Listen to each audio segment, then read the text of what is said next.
तर या गोष्टीवरती मी जास्त भाष्य करू इच्छित नाही. न्यायालयीन प्रक्रिया सुरू आहे. मला फक्त स्थगिती मिळालेली आहे. अजून अपील सुरू व्हायचं आहे. अपील सुरू झाल्यानंतर निकाल लागल्यानंतर याच्यावर सविस्तर बोलेन. तोपर्यंत न्यायालयीन बाबी अति जास्त भाष्य करणं योग्य नाही. हस्तक्षेप याच्या कोणाचे हस्तक्षेप नाही, ठीक आहे, तो त्यांचा अधिकार त्यांनी करावा, तो काय विषय नाही. तो court will take the decision. Comscore नुसार आता isakal.com आहे देशातील नंबर 1 ची मराठी न्यूज वेबसाईट. प्रत्येक अपडेटसाठी isakal.com ला नक्की भेट द्या.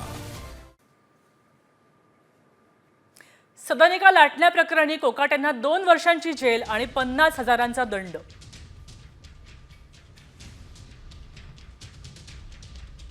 शिक्षा दिली असती तर कोकाटे अपात्र ठरले असते. कोकाटे अपात्र ठरले असते तर पोटनिवडणूक लागली असती.